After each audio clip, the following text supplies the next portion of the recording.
On Mount Olympus, the gods were debating whether Odysseus should return home. Eventually, Zeus decides Odysseus should return, so he sends Hermes, the messenger god, to tell Calypso to set Odysseus free, while the goddess Athena goes to Odysseus' son Telemachus to help him find out what happened to his father, because he and his mother's palace is being overrun with suitors after their fortune. Athena, in disguise, convinces him to go to Nestor, who fought with Odysseus in the Trojan War. But he does not know what happened to him. He suggests to go to Menelaus, who knows that Odysseus is stranded with Calypso. Meanwhile, Hermes travels to Calypso's island, and she agrees to let Odysseus go. So he sets sail on a small raft, but it is destroyed during a storm created by Poseidon, the god of the sea. Eventually, he washes up on the shore of the Phaeacians, who welcome him and declare a holiday in his honor.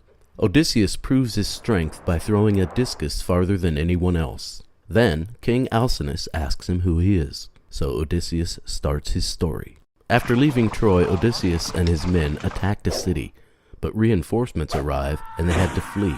Then they came upon the Lotus Eaters, where many of his men ate a strange plant and lost all desire to go home. But Odysseus dragged them away, only to land on the Cyclopes island, where they were locked in Polyphemus, the Cyclops' cave. But Odysseus blinded him and tricked him into moving the boulder blocking the exit. After sailing more, they came upon the Keeper of the Winds, who gave Odysseus a bag of wind to blow them back to Ithaca. But his men opened it, and it blew them the wrong way, where they landed on the giant Laestrygonians, who threw boulders at Odysseus' ship, killing many of his men. They escaped and came to the witch Circe, who turned Odysseus' men into pigs, then told him to go to the underworld and find a prophet. In the underworld, Odysseus talked to Tiresias, the prophet, who tells him the path to Ithaca.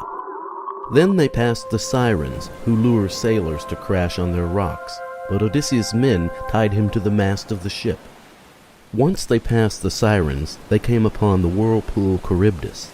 To avoid it, they passed Scylla, a six-headed monster who ate 6 of Odysseus' men.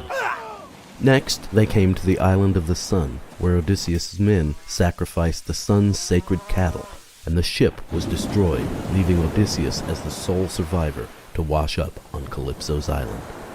When Alcinous hears Odysseus' story, he gives him a ship and sends him back to Ithaca. When he gets there, Odysseus wants to make sure that everyone is still loyal to him after being gone for 20 years. So Athena gives him a disguise as a beggar. He then meets his swineherd Eumaeus, who welcomes Odysseus, not knowing who he is. Telemachus returns to Ithaca, and Odysseus reveals himself to his son. They then plan to kill the suitors. The next day there is a contest to string Odysseus' bow and send an arrow through 12 axes. Out of all the suitors, Odysseus is the only one who can do it. Then, as Antinous, the leader of the suitors, is taking a drink, Odysseus shoots an arrow at him and kills him. Odysseus and Telemachus battle with all the suitors and kill them. After all the suitors are gone, Penelope, Odysseus' wife, tests him to make sure that it's him. Then she truly believes him. But the relatives of the suitors want to kill Odysseus. But Athena convinces all of them to live in peace.